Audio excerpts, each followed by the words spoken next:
Então vamos lá. Hoje nós vamos falar sobre o medo e o receio dos demandantes, dos litigantes em demandas bancárias relacionado a custas processuais e custeio das perícias necessárias para se identificar um eventual fraude, um eventual evento danoso que tenha acontecido. Essas custas realmente elas têm valores elevados e elas levam muitos dos litigantes a trazer um questionamento relacionado a, doutor, eu não vou ter condições de pagar essas perícias, eu não vou ter condições de custear as custas judiciais no processo bancário, por isso eu vou talvez até aumentar o prejuízo que eu já amarguei até aqui. E esse será o nosso tema de hoje. Se esse conteúdo lhe interessa, se esse conteúdo é importante para você, ou lhe faz amadurecer profissionalmente, assista até o final, curta, compartilhe com aquele seu amigo e vamos conosco para que a gente possa explicar a vocês qual é a realidade bancária relacionada a esse tema. De fato, muitos são os custos envolvidos numa demanda judicial de natureza bancária, principalmente quando nós estamos tentando configurar a fraude em algum dos sistemas bancários, ou mesmo a fraude tecnológica dentro das operações que o banco fornece. Por isso, perícias especializadas são mesmo necessárias. As custas em um processo judicial, nós devemos entender que elas compreendem o valor do proveito econômico. O proveito econômico seria tudo aquilo que você quer discutir em juízo. E aí, nós já começamos a encontrar o primeiro obstáculo. Uma demanda bancária, o que você quer discutir em juízo, muitas vezes é uma fraude de elevado valor. De 40, 50, 100, 200, 300, 1 milhão, 2 milhões, são fraudes de elevado valor, porque foram contratos firmados mediante fraude. E o que faz esse valor crescer exponencialmente? Muitas vezes é feito na modalidade de empréstimos, a serem pagos com parcelas. Então, aquele estelionatário, aquele fraudador, ele consegue uma operação de liberação de 60, 70, 100 mil reais e se compromete a pagar 300 prestações de 2040. Então, perceba, em um cenário como esse, se nós imaginássemos que teríamos 300 prestações de R$ 2.040, nós teríamos 720 mil de contratos a serem anulados na esfera judicial. Então, perceba que os valores das causas em direito bancário muitas vezes são elevados, porque o proveito econômico daquilo que se quer anular, ele é também elevado. Isso já traz o obstáculo das custas iniciais. Por essa razão, apesar desse receio que as partes têm de entrar numa demanda judicial e discutir ali, eventualmente, a necessidade de pagar custas, a demanda judicial já traz em si o conceito de hipossuficiência, de dificuldade financeira. Porque muitas vezes você foi lesado na economia de uma vida inteira. Então, é muito comum que em demandas de fraude bancária, onde há a retirada de saldos em conta, onde há o uso de limites de cheque especial, o juiz entenda que nessa relação jurídica você já ingressou na condição de hipossuficiente. Você não tem condições de, além de todas as fraudes que lhe foram perpetradas, assumir ainda o pagamento de custas judiciais. Primeiro cenário favorável a quem litiga em demanda bancária de fraude é a configuração da hipossuficiência. A partir daí, nós teríamos a necessidade de declaração do juízo de que há a isenção ao pagamento das custas iniciais, ou mesmo a redução ao pagamento das custas iniciais, mediante algumas avaliações do juiz. Portanto, se houver a isenção integral, aquele demandante ele já estaria também dispensado do pagamento das custas relacionadas à perícia. Mas nem sempre há a declaração de isenção das custas iniciais. E nesse cenário, como é que nós ficamos em uma demanda judicial? Não havendo a declaração integral da isenção das custas judiciais, o autor ele precisaria, em alguma medida, custear, mesmo que dividindo com o réu, o pagamento de algumas dessas despesas. As custas iniciais, por exemplo, seriam uma delas. Suponhamos que as custas foram arbitradas ou foram calculadas em razão do valor da causa em R$ 2.000. O juiz deu a isenção parcial de 80% desse valor. Então, na realidade, seria pago ainda R$ 400 de custas iniciais. Mas o processo não para por aí. E precisamos ainda custear perícias, custear um laudo técnico que venha a ser produzido no curso dessa demanda. E por isso é que surgiu, então, o tema em repercussão geral do STJ de número 871. Esse tema ele traz o conceito de inversão do ônus da prova em demandas bancárias, quando o que se está questionando é a licitude do contrato, a assinatura, a forma correta de aplicação da senha e do código de letras. Por que há essa inversão? Quem pode comprovar que foi licitamente feito um contrato mediante assinatura?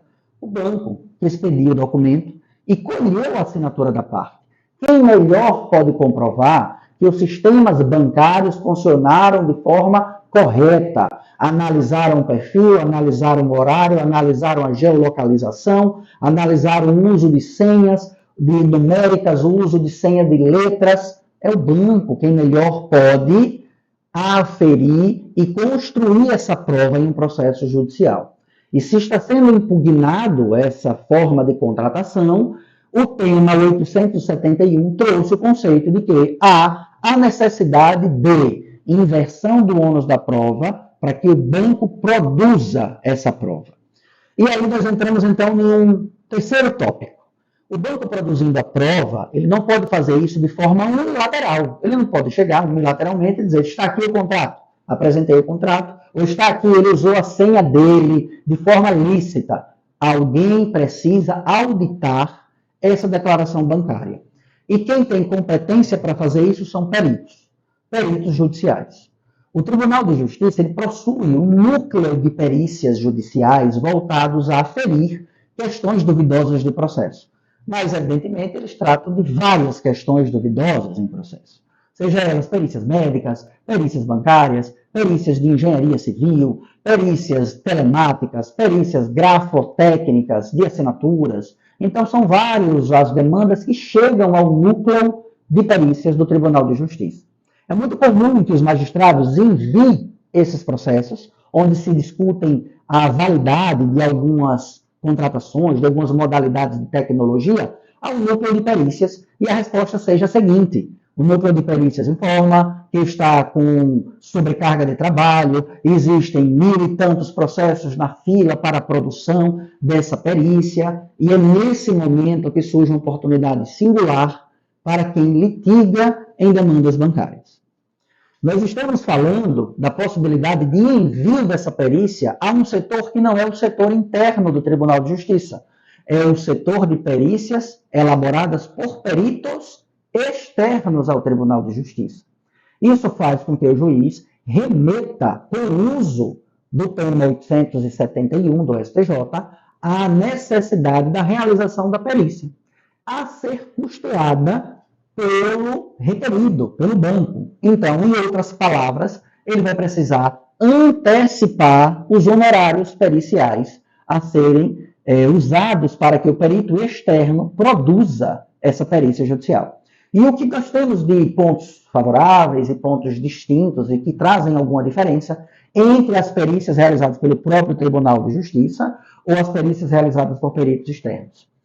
Falamos da sobrecarga, realizadas pelo próprio Tribunal de Justiça. Falamos da demora, por conta dessa sobrecarga, evidentemente.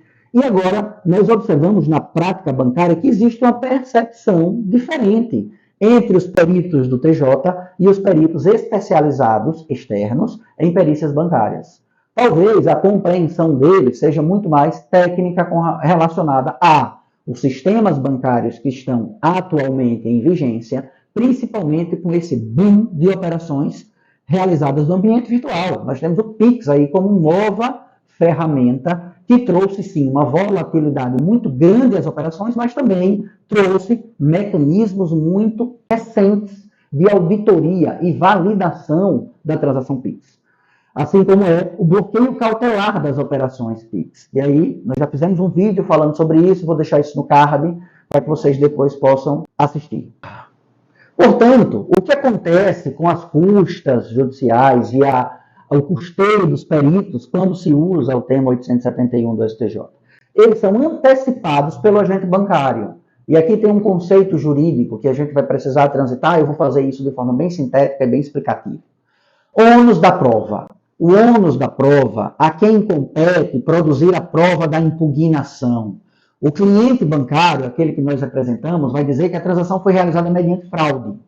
E nós vamos explicar as nossas razões de por que essa transação, para nós, foi realizada mediante fraude. O requerido tem o dever de se desincumbir de comprovar o fato impositivo do direito do autor.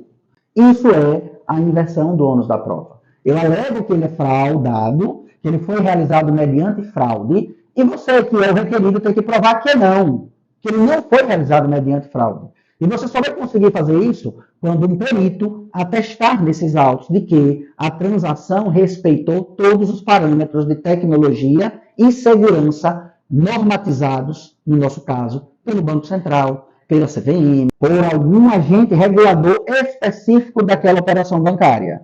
Então, percebam, o banco não faz isso porque ele é bonzinho. Ele faz isso porque, se ele não fizer, ele não se desincumbiu de comprovar que o contrato foi firmado mediante requisitos de licitude. Portanto, o juiz só poderá julgar o processo com base no que ele tem. Nós alegamos que é fraude e o banco não conseguiu provar o contrário. E, dessa forma, a sentença será de procedência. Por isso, a inversão do ônus da prova traz um peso para que o banco ele tenha o estímulo de custear a perícia judicial, mesmo que ela venha desfavorável ao banco. Percebem? A perícia judicial custeada pelo banco pode ser desfavorável a ele, mas se ele não custear, ele já tem um cenário desfavorável a ele. O que ele faz com o custeio da perícia judicial é tentar trazer aos autos um elemento que comprove que o contrato foi realizado mediante elementos de legalidade e não elementos de fraude.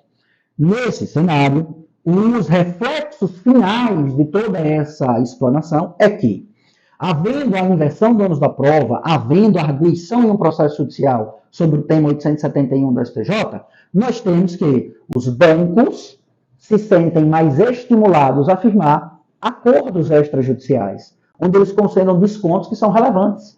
Talvez eles, na auditoria interna, já identificaram que o contrato tem todas as características de fraude. Ele foi firmado através de um dispositivo que tinha sido recentemente habilitado na conta. Ele foi firmado em uma geolocalização que não é a do cliente. Ele foi firmado para uma conta virtual em um banco que já foi encerrada, foi aberta, recebeu crédito, houve um pagamento de um boleto, às vezes até um boleto pago para uma instituição bancária fora do Brasil, e na sequência a conta de destino já foi encerrada. Sabendo de tudo isso, e cientes de que a inversão do ônus da prova foi deferida pelo juiz e requerida pelo advogado do consumidor, ele começa a se estimular a fazer acordos muito agressivos. Olha, da fraude de 200 mil, me pague 5%. Você vai me pagar de 200 mil, 5 mil reais.